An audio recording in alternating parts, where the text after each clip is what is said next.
Hello dear students, welcome back to Wisdom Defence Academy. मैं हूं प्रियंका चौधरी, आपकी केमिस्ट्री एजुकेटर। आज हम 20 क्वेश्चंस ले लें। ये सारे के सारे प्रीवियस ईयर क्वेश्चन पेपर से उठाए गए हैं। कुछ इजी हैं, कुछ हार्ड हैं, कुछ मीडियम है, तो सारे टाइप्स के हैं। तो कैसे अप्रोच करना है वो हम सीखेंगे और आपकी बहुत अच्छी खासी प्रैक्टिस हो जाएगी अगर हम ये सारे क्वेश्चंस को एक बार ले लेंगे। तो चलिए शुभारंभ करते हैं। Question number first, molecules of which of the following has cage like structure, है ना, मतलब पिंजरे जैसी संरचना किस वाले की है? तो है हमारे ऑप्शंस में है डायमंड, ग्रेफाइट, फुलरिन। तो एक एक करके सबका देख लेते हैं। ये मक्खी ना ये पूरे बोर्ड को कलरफुल कर देगी अभी। हाँ, तो डायमंड का क्या होता है? टेट्राहीड्रल स्ट्रक्चर होता है, क्यूबिक टेट्राहीड्रल टाइप का इसका स्ट्रक्चर होता है। आपको स्ट्रक्चर का बस नाम पता होना चाहिए। ग्रेफाइट का लेयर्ड स्ट्रक्चर होता है, मतलब लेयरिंग होती है इसके स्ट्रक्चर में। फुलरीन जो होता है ये बकी बॉल्स, मतलब जो हमारा फुटबॉल होता है वैसा टाइप का इसका कुछ स्ट्रक्चर होता है, इस तरीके से कुछ रहता है। तो ये हमें थोड़ा पिंजरा जैसा सा दिखता है। तो हमारा राइट आंसर है फुलरीन। सो 3 ओनली, केवल तीसरा ऑप्शन ही सही है, डायमंड और ग्रेफाइट नहीं। ओके, चल next question. Temporary hardness in water is due to, बहुत कॉमन क्वेश्चन है, बहुत कॉमन है। दो तरीके से बताऊंगी आपको। टेम्पररी यानी कि जो थोड़ी देर के लिए हार्डनेस अगर पानी में रहती है तो वो किसकी वजह से रहती है? तो हमारा राइट आंसर है हाइड्रोजन कार्बोनेट्स। आप लोगों ने बुक्स में और दूसरे रेफरेंसेस में पढ़ा होगा बाइकार्बोनेट्स, है ना। तो बाइकार्बोनेट्स और हाइड्रोजन कार्बोनेट्स दोनों एक ही चीज़ है, अलग अलग नहीं है। इसका फॉर्मूला होता है HCO3 माइनस। हाँ, ये बाइकार्बोनेट है या फिर इसको हाइड्रोजन कार्बोनेट भी बोल सकते हैं। तो राइट आंसर इज ए। लेकिन ये जो सी और डी ऑप्शन है ना, क्लोराइड्स एंड सल्फेट्स, ये दोनों होता है परमानेंट हार्डनेस का रीजन। तो अगर ये क्वेश्चन अगली बार परमानेंट हार्डनेस पे आया तो आपको याद रखना है क्लोराइड और सल्फेट, क्योंकि ऑलरेडी आ चुका है, टेम्परेरी वाला आ चुका है, तो परमानेंट आ सकता है। तो you have to remember chlorides and sulphates. Easy. Next, glass is a, बहुत अच्छा क्वेश्चन ये पुट अप हुआ था। ग्लास क्या है? तो हम सब लोगों ने सुना होगा ग्लास इज अ, ये स्टेटमेंट तो आप लोगों ने पक्का कहीं ना कहीं देखा होगा। It is a super cooled liquid, है ना। तो इसमें हम लोग क्या सोचते हैं, लास्ट वाला वर्ड पकड़ लेते हैं लिक्विड, तो हम टिक कर देते हैं लिक्विड हो सकता है। नहीं, सुपर कूल्ड लिक्विड है। तो अगर लिक्विड लिखा हुआ है तो वो राइट आंसर नहीं है, उसके साथ सुपर कूल्ड होगा तभी वो राइट आंसर है। तो लिक्विड हो गया गलत। कोलॉइड्स, ये तो सॉलिड सब्सटेंसेस जो होते हैं जो पानी के अंदर तैरते हैं, है ना। ये है, ये लिक्विड है और इसमें सॉलिड पार्टिकल्स इस तरीके से रहते हैं। तो हमारा ग्लास कोलॉइड भी नहीं है। पीछे दो ऑप्शंस बचते हैं, नॉन क्रिस्टलाइन अमॉर्फस या फिर क्रिस्टलाइन सॉलिड। तो ये क्रिस्टलाइन सॉलिड नहीं होता है, ये अमॉर्फस सॉलिड होता है, नॉन क्रिस्टलाइन नेचर का होता है। इसका क्या मतलब होता है कि क्रिस्टलाइन क्या होता है?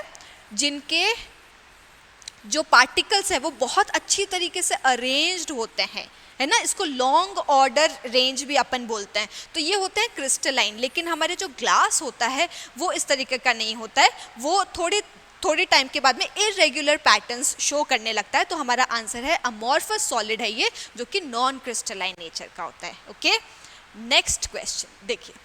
रुदरफोर्ड्स अल्फा पार्टिकल स्कैटरिंग में, हाँ, उन्होंने क्या डिस्कवर किया था? इलेक्ट्रॉन का क्या था, प्रोटॉन, न्यूक्लियस या हीलियम? क्या? तो हीलियम तो अल्फा पार्टिकल ही है। हीलियम क्या होता है? अल्फा पार्टिकल ही होता है, He2 एंड 4, ये हीलियम है जिसको अल्फा पार्टिकल बोलते हैं। इन तीन में से हमारा राइट आंसर है न्यूक्लियस। तो अल्फा पार्टिकल स्कैटरिंग में इन्होंने न्यूक्लियस के बारे में डिस्कवर किया था। कैसे किया था? एक अपना सोर्स था और बीच में था गोल्ड, है ना, Au, गोल्ड प्लेटिंग रखी थी, और ये हमारा था डिटेक्टर, जिसके ऊपर, मतलब डिटेक्टर जो हमें डिटेक्ट करके बताता है कि रेस कहाँ कहाँ पे गिर रही है। तो यहाँ से हमने हमारी पार्टिकल रेंज फेंकी। अब क्या होता है, ये जो गोल्ड प्लेट है इसमें क्योंकि एटम्स है, ये बहुत पतला होता है, इतना मोटा नहीं होता, बहुत थिन होता है ये। तो जैसे ही रेस पड़ेंगी, हीलियम क्या होता है, पॉजिटिवली चार्ज्ड रे होती है, और न्यूक्लियस भी क्या होता है, पॉजिटिवली चार्ज होता है। तो जैसे ही ये रे इस पॉजिटिव चार्ज के ऊपर पड़ेगी तो ये वापस से बाउंस बैक होगी। लेकिन ऐसा बहुत बहुत बहुत कम था, लैक्स में से एक रे जो थी वो वापस बाउंस बैक हो रही थी।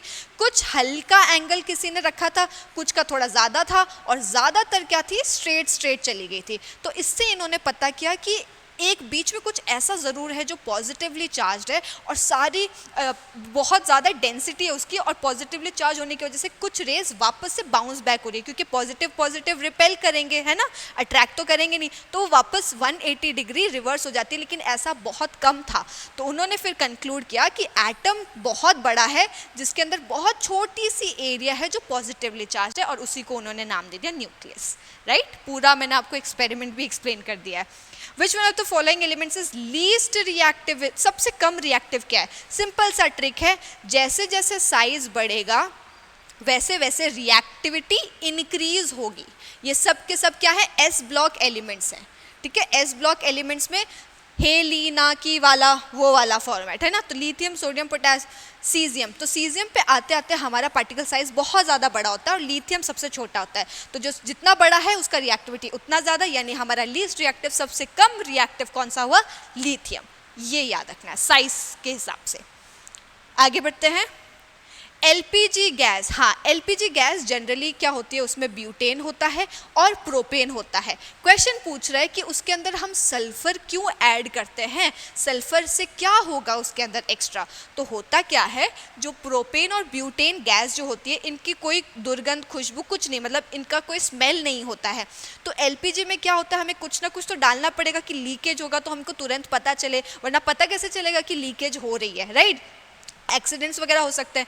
तो सल्फर हमने इसीलिए ऐड किया क्योंकि सल्फर की बहुत अजीब सी दुर्गंध आती है। आपने देखा होगा गैस सिलेंडर जब लीक करता है अजीब सी बदबू आती है, सब में घर को पता चल जाता है कि हाँ भाई गैस लीक हो रही है। तो सल्फर का यही काम है।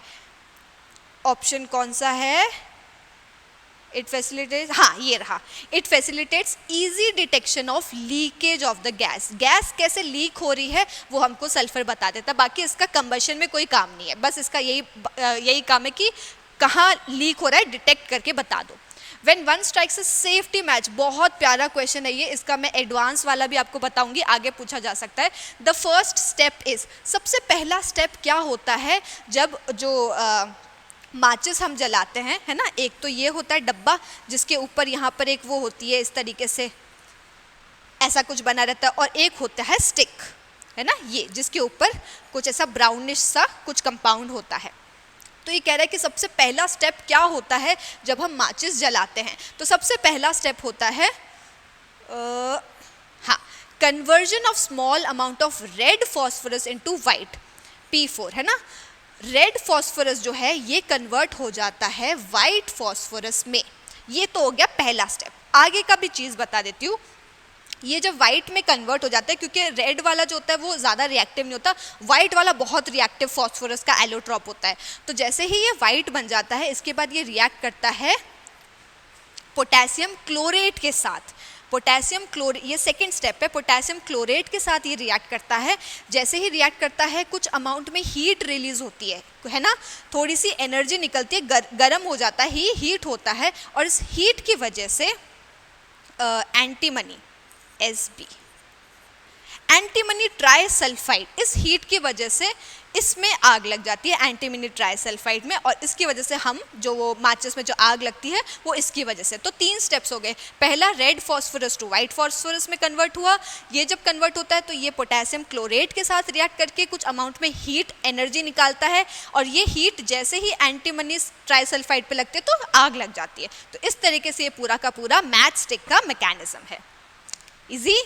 आगे, which one of the following species not, ये थोड़ा सा टाइपिंग मिस्टेक है, which one of the following species is not capable of showing disproportionation reaction. समझते हैं आराम से, डिसप्रपोर्शनेशन रिएक्शन क्या होती है। इसका मतलब होता है कि कोई भी स्पीशीज एक ही रिएक्शन में ऑक्सीडेशन भी शो करे और रिडक्शन भी शो करे। ऑक्सीडेशन यानी कि उसका ऑक्सीडेशन स्टेट जितना ऑलरेडी है उससे ज़्यादा हो, और रिडक्शन यानी कि उसका ऑक्सीडेशन जितना भी है उससे कम हो। ये दोनों प्रक्रिया एक ही सिंगल स्टेप में होनी चाहिए। ये कंडीशन है। तो अब ये पूछ रहा है कि ये किस में नहीं हो सकती, तो जाहिर सी बात है ये उस टाइप के कंपाउंड में ये रिएक्शन नहीं होगी जिसके अंदर या तो ऑक्सीडेशन पॉसिबल ना हो या तो रिडक्शन पॉसिबल ना हो। तो अब ये फोर्थ ऑप्शन देख रहे हैं ClO4 माइनस, ClO4 माइनस, अगर मैं क्लोरीन की ऑक्सीडेशन स्टेट निकालूं तो ये निकलती है +7, और हमें पता है +7 से ज़्यादा ऑक्सीडेशन स्टेट संभव नहीं है। +8 आपने कभी नहीं सुनेंगे, +9 कुछ नहीं होता, +7 हाईएस्ट होता है। तो अब क्लोरीन ऑलरेडी +7 स्टेज में है, क्या ये और ज़्यादा ऑक्सीडेशन कर सकता है अपना? नहीं, इससे ज़्यादा प्लस में तो जा नहीं सकता। तो सिर्फ ये रिडक्शन करने के सिर्फ रिडक्शन करने की टेंडेंसी है इसमें, ऑक्सीडेशन की नहीं, इसीलिए ये जो अपना ऑप्शन है ये डिस्प्रपोर्शनेशन रिएक्शन नहीं शो करेगा। बाकी ऑप्शंस में क्या है, इन सब में जैसे इसमें 2 इधर जाएगा, +1 +3 +5, ये इनकी ऑक्सीडेशन स्टेट्स है। तो इसे +5 है तो ये +7 जा सकता है, और +3 मतलब कम भी हो सकता है, बढ़ भी सकता है, सबके साथ पॉसिबल है, बस इसके साथ पॉसिबल नहीं है। तो ये हमारा आंसर है। विच of the following statement is correct, कौन सा सही उत्तर है हमारा, ठीक है। देखिए, कोवेलेंट बॉन्ड्स आर डायरेक्शनल, ये पहला वाला ही सही है, बट मैं आपको सारा का सारा बताऊंगी। जो कोवेलेंट बंध होते हैं, सहसंयोजक बंध होते हैं, ये दिशात्मक होते हैं। डायरेक्शनल मतलब कि उनका जो ओरिएंटेशन होता है वो किसी डायरेक्शन में ये बॉन्ड बनाते हैं, मतलब ये सब डायरेक्शन से नहीं बनाते। इसीलिए जितने भी कोवेलेंट कंपाउंड्स होते हैं उनके कुछ ना कुछ आकार, कुछ ना कुछ शेप्स होते हैं। जैसे H2O होता है तो उसका क्या होता है, बेंट शेप होता है ना। तो कोवेलेंट कंपाउंड जो भी होते हैं उनके कुछ ना कुछ फिक्स शेप्स होते हैं, क्योंकि वो उसी डायरेक्शन में बॉन्ड बनाते हैं। आयनिक बॉन्ड जो होते हैं, जो आयनिक बंध होते हैं, उनमें कोई डायरेक्शन नहीं होती, वो चारों दिशाओं से कहीं से भी वो बॉन्ड बनाते हैं, वो चारों दिशाओं से मतलब सेम रहते हैं। लेकिन कोवेलेंट का ऐसा नहीं है, उनका एक ही डायरेक्शन में ओरिएंटेशन होता है, इसीलिए कोवेलेंट बॉन्ड्स जो होते हैं वो डायरेक्शनल होते हैं। आयनिक बॉन्ड्स आर डायरेक्शनल नहीं, they are non directional. Both covalent and ionic का डायरेक्शन नहीं, सिर्फ कोवेलेंट डायरेक्शनल है, ये नहीं, and both these are non directional नहीं, सिर्फ आयनिक जो है वो नॉन डायरेक्शनल है। तो हमारा राइट आंसर ए।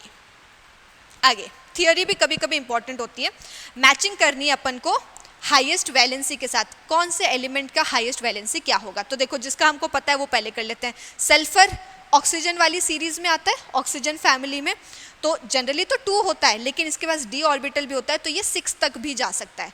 तो A का 2 फटाफट देख लेते हैं, A का 2 कौन सा है, ये 2 है, यानी ये ऑप्शन तो पहले ही कट गए। ऐसे एलिमिनेट करना है अपन को। अब ये 2 बचे, अब इसमें देखो D वाला ऑप्शन दोनों का 3-3 बता रहा है, मतलब D का है सिल्वर, सिल्वर का ये बता रहा है 3, दोनों ऑप्शन में ही C बता रहा है, यानी सिल्वर 2 ऑक्सीडेशन स्टेट, 2 ही बच रहे हैं। फॉस्फोरस नाइट्रोजन फैमिली का होता है, जनरली 3 होता है, लेकिन d ऑर्बिटल है इसलिए 5 शो करता है, तो फॉस्फोरस हो गया 5, यानी कि B का 1 का है, ये रहा राइट ऑप्शन, क्या हो गया B।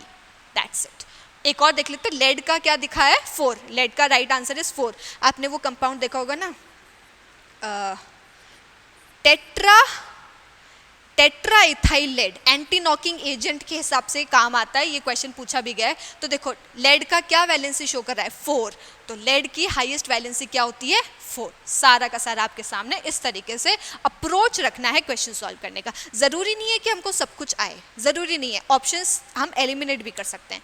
ये देखिए, कॉम्बिनेशन बहुत ईजी सा क्वेश्चन पूछा, 1 वॉल्यूम नाइट्रोजन का लेंगे, इधर बनाऊं, ये हमारी नाइट्रोजन गैस है, इसकी 1 वॉल्यूम लेंगे, एंड 3 वॉल्यूम्स हम लेंगे हाइड्रोजन गैस की, और इससे प्रोड्यूस क्या हो रहा है हमें, हाँ ये पूछा है अमोनिया प्रोड्यूस होता है, बट अमोनिया कितना वॉल्यूम में प्रोड्यूस होगा। तो सिंपल कंजर्वेशन ऑफ मास से क्वेश्चन पूछा है। यहाँ पे नाइट्रोजन कितना है, 2, यहाँ पर कितना है, 1, तो इसको 2 बनाने के लिए 2 लिख दूँ।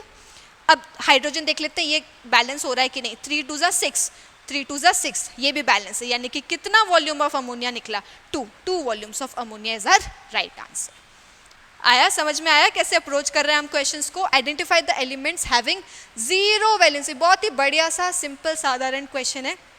पूरे पीरियोडिक टेबल में जो हमारे नोबल गैसेस आते हैं, जिनको हम 0 ग्रुप भी बोलते हैं, और उनको इनर्ट गैसेस भी बोलते हैं, उनका वैलेंसी 0 होता है। वैलेंसी का क्या मतलब है कि कोई भी एटम में कितनी क्षमता है बॉन्ड्स बनाने की, 1 बनाता है, 2 बनाता है, 3, कितने बॉन्ड्स बनाने की क्षमता है, उसी को हम वैलेंसी बोलते हैं। तो जो नोबल गैसेस होती हैं, कितनी होती है, helium, neon, argon, krypton, xenon,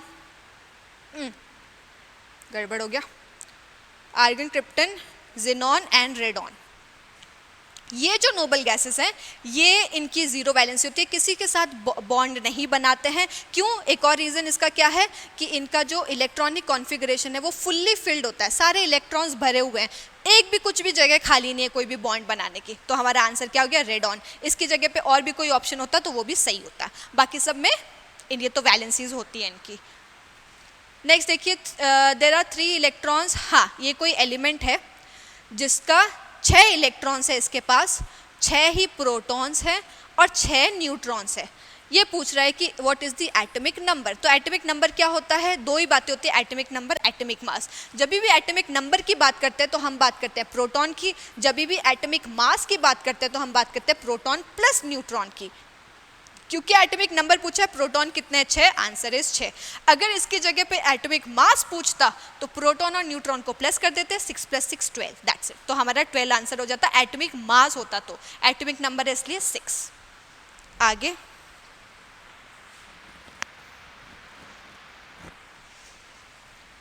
next देखिए, मैच द लिस्ट। हाँ, ये भी मैचिंग वाला आ गया।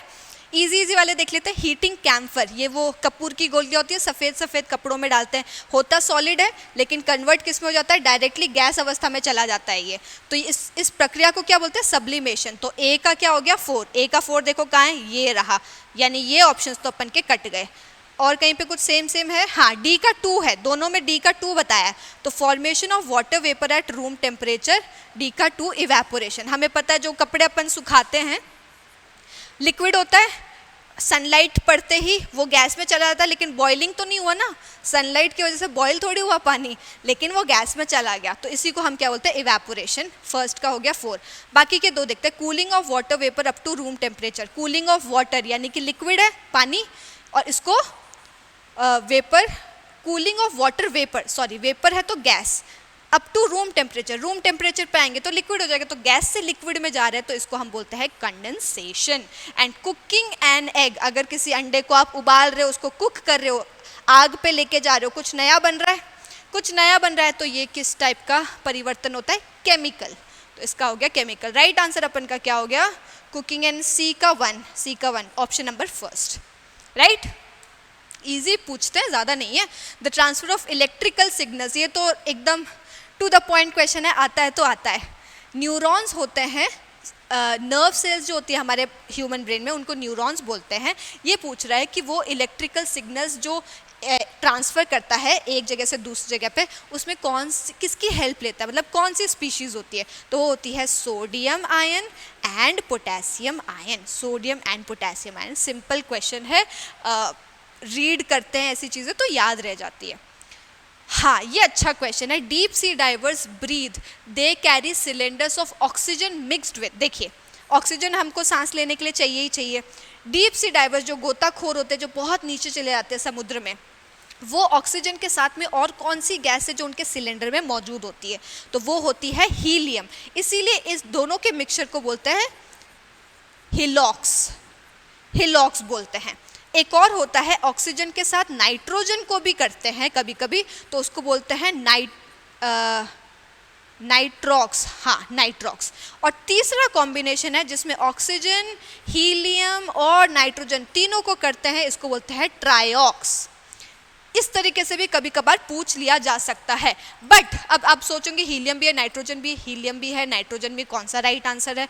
तो मोस्ट ऑफ द केसेस में हीलियम लेते हैं क्योंकि इसके कोई साइड इफेक्ट्स नहीं होते। नाइट्रोजन लेने से कुछ थोड़ा बहुत प्रॉब्लम हो सकता है, तो इसीलिए हम ज़्यादा सेफर साइड पे हीलियम गैस को यूज़ करते हैं और इसका नाम है हीलियोक्स। नाइट्रोजन लेंगे तो नाइट्रॉक्स, और तीनों इकट्ठी लेंगे। क्वेश्चन पूछा जा सकता है कि 3 गैसेस कौन सी है, तो ये, तो इससे क्या बनता है? ट्राइऑक्स नाम से भी ये जाना जाता है। Nice question.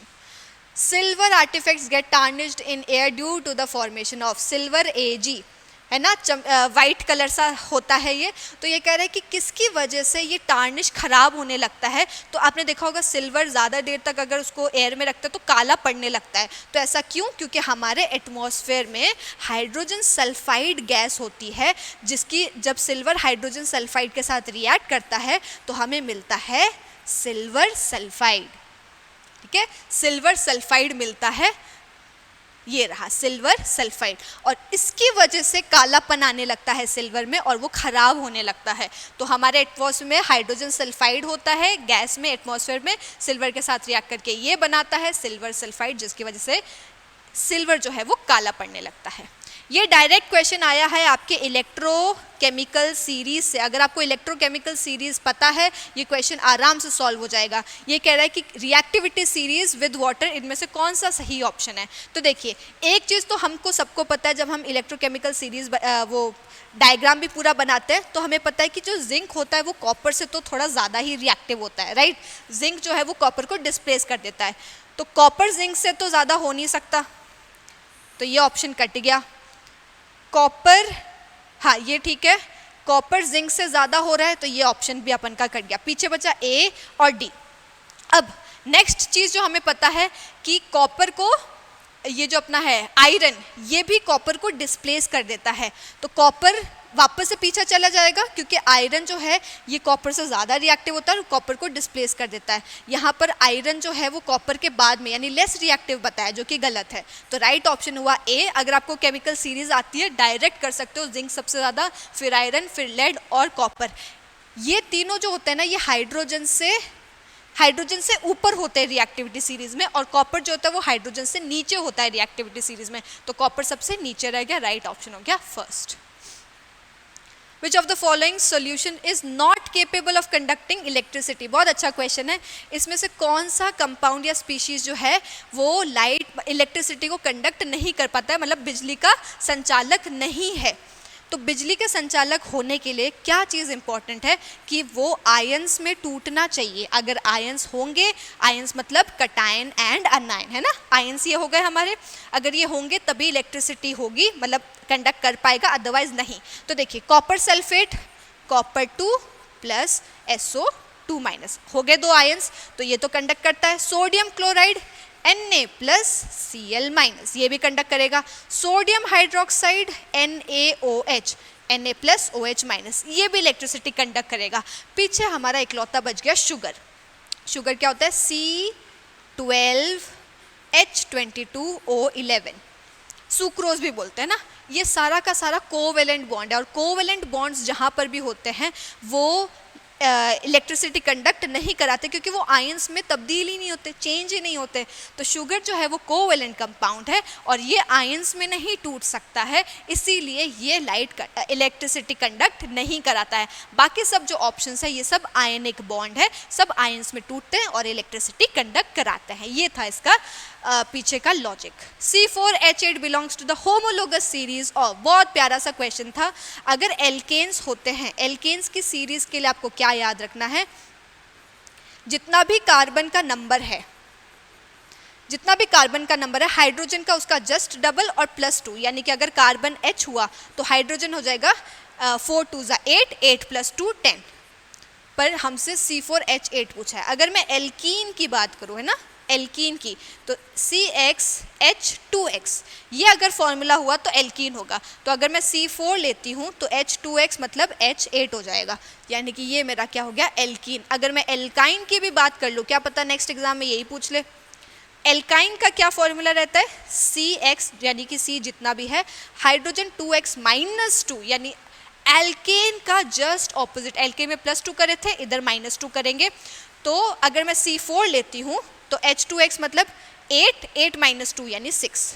अगर ये फॉर्मूला पूछते तो एल्काइन होता, ये फॉर्मूला होता तो एल्केन होता, और क्योंकि ये पूछा है तो राइट आंसर इज एल्कीन्स। इसके साथ हमारे सारे 20 प्रीवियस ईयर क्वेश्चंस खत्म हुए। आपको थोड़ा बहुत आइडिया लगा होगा किस तरीके से क्वेश्चंस पूछे जाते हैं, लॉजिक्स भी हैं, स्ट्रेट फॉरवर्ड, डायरेक्ट, इनडायरेक्ट, सब टाइप के क्वेश्चंस होते हैं। आई होप आपको मज़ा आया होगा इस सेशन में। कोई डाउट है तो आप कमेंट सेक्शंस में बता सकते हैं। नेक्स्ट सेशन में आपसे मैं मिलूंगी, एकदम फ्रेश न्यू क्वेश्चन सीरीज लेके आऊँगी आपके लिए। तब तक के लिए खूब पढ़ाई कीजिए and take very very good care of yourself. See you very soon. Thank you.